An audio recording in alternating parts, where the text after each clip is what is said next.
The biggest test for me right now, I think the whole world, a lot of people have heard about it, is the death of my son and my brother. And this has done something to me that I've never felt in my life. I've never ever been through this challenge. You know what I mean by challenge? The feelings and the thought process and the amount of reflection on life like now. It really makes you understand the word inna lillahi wa inna ilayhi raji'un. Suddenly nothing around you is worth stressing too much about, or spending too much time about it. Everything around you now, you look at a way of how to turn it into something beneficial for others, for yourself, and for the hereafter. And the money didn't mean much after that. My brother was, it's the first time I talk now with Hamza about it, and he had a business growing for him, and I think he was going to become a millionaire in a couple of years. He was so successful, and only because of his character, people loved him. Mm-hmm. And my son, he died in front of me, my son, while I was giving him CPR.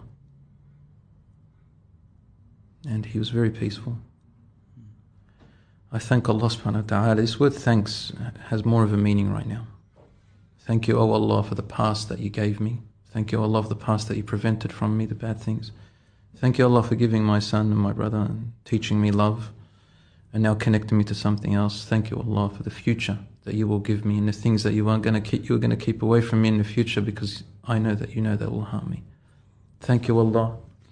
You've given me my son and taken him for a reason, a purpose that you only know within your wisdom, and I rely on you.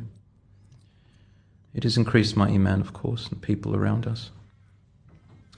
Akhi Abu Hamza, two moments in my life, I think, I dream about them all the time now, and I don't think there's anything that's more important than them. The moment my son's soul escaped, and my brother's, and the moment I buried them. It's like death had no respect for me. Who cares if you're his father? Who are you? This is not your business. This is not your business. How I felt. It's like, don't you see I'm here? I'm his dad.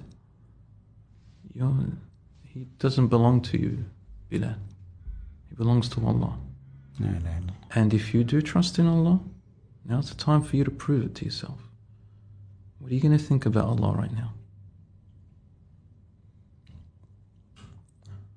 Allah is Arhamur Rahimin. Maybe this was the best time for them to leave.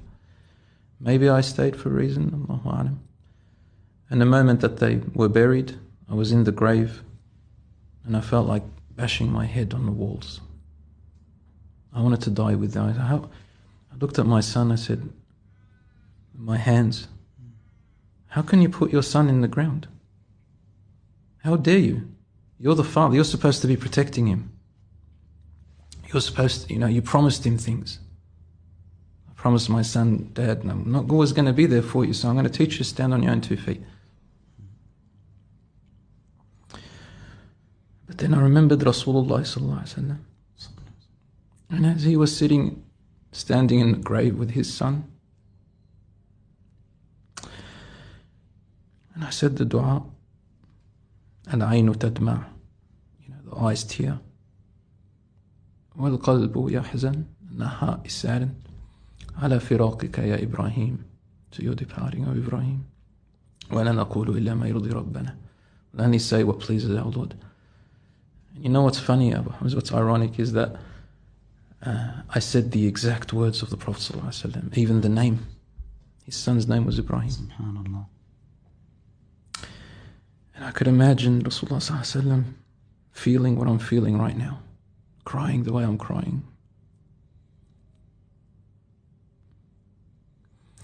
And I got stronger a little bit then. I said, Ya Allah, unite us again with Rasulullah ﷺ.